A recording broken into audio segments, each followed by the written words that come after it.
ਕੱਲ US senate ਦੀ committee ਦੀ ਇੱਕ hearing ਹੋਈ ਸੀ ਟਰਾਂਸਨੈਸ਼ਨਲ ਰਿਪਰੈਸ਼ਨ ਦੇ ਉੱਤੇ।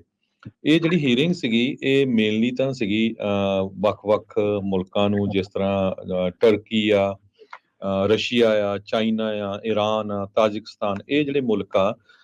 ਪਹਿਲਾਂ ਤਾਂ ਇਹ ਦੱਸਦਾ ਵੀ ਟਰਾਂਸਨੈਸ਼ਨਲ ਰਿਪਰੈਸ਼ਨ ਕੀ ਹੁੰਦਾ ਆ, ਵੀ ਜਿਹੜੀਆਂ ਆਥੋਰੀਟੇਰੀਅਨ ਗਵਰਨਮੈਂਟਸ ਆ, ਜਿੱਦਾਂ ਰਸ਼ੀਆ ਦੀ ਆ, ਚਾਈਨਾ ਦੀ ਆ, ਹੁਣ ਇੰਡੀਆ ਦੀ ਵੀ, ਮੋਦੀ ਸਾਹਿਬ ਨੂੰ ਵੀ ਲੋਕ ਇਹੀ ਸਮਝਦੇ ਆ ਵੀ ਉਹ ਜਿਹੜੇ ਲੋਕ ਉਹਨਾਂ ਦੇ ਅਗੇਂਸਟ ਉਹਨਾਂ ਨੂੰ ਡਿਸੈਂਟ ਕਰਦੇ ਆ, ਉਹਨਾਂ ਨਾਲ ਐਗਰੀ ਨਹੀਂ ਕਰਦੇ, ਆਪਣੇ ਬਾਹਰਲੇ ਮੁਲਕਾਂ 'ਚ ਆਪਣੀਆਂ ਆਵਾਜ਼ਾਂ ਚੱਕਦੇ ਤੇ ਉਹਨਾਂ ਨੂੰ ਮਾਰਨ ਦੀ ਕੋਸ਼ਿਸ਼ ਕੀਤੀ ਜਾਂਦੀ ਆ ਉਹ ਸਰਕਾਰਾਂ ਵੱਲੋਂ।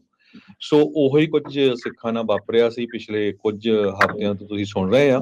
ਉਹਦੇ ਤੇ ਸਪੈਸ਼ਲ ਹੀਅਰਿੰਗ ਹੋਈ ਸੀ ਕੱਲ ਯੂਐਸ ਸੈਨੇਟ ਕਮੇਟੀ ਦੀ। ਯੂਐਸ ਸੈਨੇਟਰ ਬੈਨ ਕਾਰਡਿਨ ਜੋ ਚੇਅਰ ਹੈਗੇ ਸੈਨੇਟ ਫੋਰਨ ਰਿਲੇਸ਼ਨ ਕਮੇਟੀ ਦੇ, ਤੇ ਉਹਦੇ ਵਿੱਚ ਸਿੱਖਾਂ ਦਾ ਜ਼ਿਕਰ ਬਾਰ-ਬਾਰ ਆਇਆ ਵੀ ਕਿਸ ਤਰ੍ਹਾਂ ਸਿੱਖਾਂ ਨੂੰ ਵੀ ਅਮਰੀਕਨ ਸਿੱਖ ਸਿਟੀਜ਼ਨ ਨੂੰ ਅਮਰੀਕਾ ਦੀ ਧਰਤੀ ਤੇ ਮਾਰਨ ਦੀ ਕੋਸ਼ਿਸ਼ ਕੀਤੀ ਗਈ। ਉਹਦੇ ਲਈ ਕੱਲ ਆਪਾਂ ਇੱਕ ਸਪੈਸ਼ਲ ਰਿਪੋਰਟ ਤਿਆਰ ਕੀਤੀ ਸੀ। ਜਿੰਨੇ ਵੀ ਸਾਡੇ ਸਰੋਤੇ ਸੁਣ ਰਹੇ ਆ, ਜੇ ਤੁਸੀਂ ਮਿਸ ਕਰ ਗਏ ਆ ਤਾਂ ਪੰਜਾਬੀ ਰੇਡੀਓ ਯੂਐਸਏ ਦੀ YouTube ਦੇ ਉੱਤੇ, ਫੇਸਬੁੱਕ ਦੇ ਉੱਤੇ ਜਾ ਕੇ ਜ਼ਰੂਰ ਚੈੱਕ ਕਰਿਓ, ਕਿਉਂਕਿ ਬਹੁਤ ਇੰਪੋਰਟੈਂਟ ਮੁੱਦਾ ਹੈਗਾ।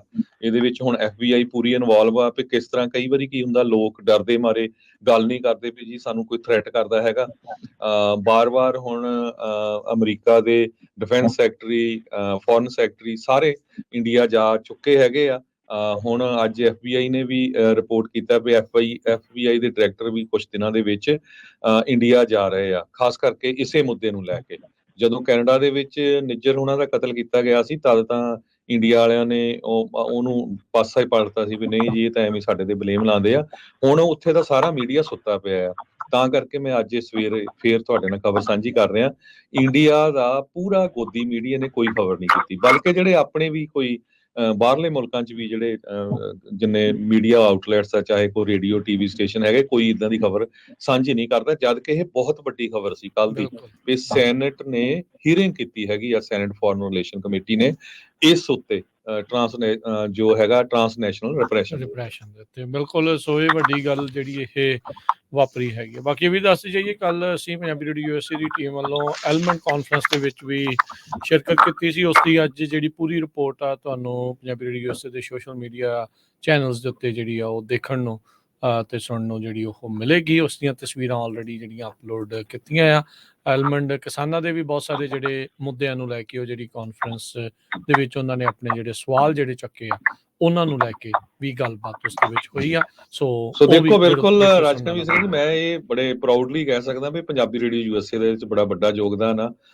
ਕੋਈ ਇਦਾਂ ਦਾ ਮੀਡੀਆ ਦਾ ਸਟੇਸ਼ਨ ਨਹੀਂ ਸੀ ਜਿਹੜਾ ਟਰੱਕਿੰਗ ਨੂੰ ਲੈ ਕੇ, ਜਾਂ ਜਿਹਦੇ 'ਚ ਆਪਣੀ ਵੱਡੀ ਕਮਿਊਨਿਟੀ ਕੰਮ ਕਰਦੀ ਹੈਗੀ ਆ, ਜਾਂ ਫਾਰਮਿੰਗ ਨੂੰ ਲੈ ਕੇ ਕੋਈ ਇਦਾਂ ਦੇ ਸ਼ੋਅ ਕਰਦਾ ਹੋਵੇ ਜਿਹਦੇ 'ਚ ਲੋਕਾਂ ਨੂੰ ਨੌਲੇਜ ਮਿਲੇ ਕੀ ਕੁਝ ਵਾਪਰ ਰਿਹਾ, ਕਿੱਥੇ ਕਾਨਫਰੰਸ ਹੋ ਰਹੀ ਆ, ਕਿੱਥੇ ਜਿਹੜੀਆਂ ਗਵਰਨਮੈਂਟ ਤੁਹਾਡਾ ਵਿਊ ਪੁਆਇੰਟ ਪੁਸ਼ ਕਰ ਰਹੀ ਹੈਗੀ ਆ, ਪੁੱਲ ਕਰ ਰਹੀ ਹੈਗੀ ਆ।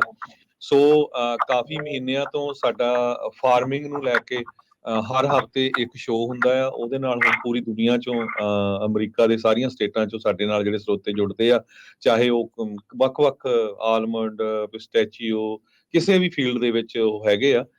ਸੋ ਕੱਲ ਕਾਫੀ ਵੱਡੀ ਗਿਣਤੀ 'ਚ ਪੰਜਾਬੀ ਵੀ ਉੱਥੇ ਪਹੁੰਚੇ ਹੋਏ ਸੀ ਇਸ ਕਾਨਫਰੰਸ 'ਚ। ਬਿਲਕੁਲ ਜੀ, ਕਾਫੀ ਪੰਜਾਬੀ ਉੱਥੇ ਪਹੁੰਚੇ ਸੀ ਤੇ ਖੁਸ਼ੀ ਵਾਲੀ ਗੱਲ ਸੀਗੀ ਵੀ ਕਾਫੀ ਜਿਹੜੇ ਪੰਜਾਬੀ ਪਹੁੰਚੇ ਸੀ ਸਾਰੇ ਹੀ ਆਪਣੇ ਜਿਹੜੇ ਤਕਰੀਬਨ ਲਿਸਨਰ ਤੇ ਦਰਸ਼ਕ ਜਿਹੜੇ ਉਹ ਸੀਗੇ, ਤੇ ਸਾਰੇ ਹੀ ਉਹ ਜਿਹੜੇ ਸ਼ੋਜ਼ ਨੂੰ ਵੀ ਸੁਣਦੇ ਸੀ, ਤੇ ਟਰੱਕਿੰਗ ਦਾ ਹੋਵੇ ਚਾਹੇ ਜਿਹੜਾ ਉਹ ਖੇਤੀਬਾੜੀ ਵਾਲਾ ਹੋਵੇ, ਸਾਰੇ ਸੁਣਦੇ ਸੀਗੇ।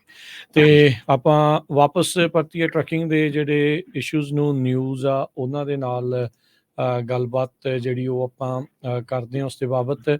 ਤੇ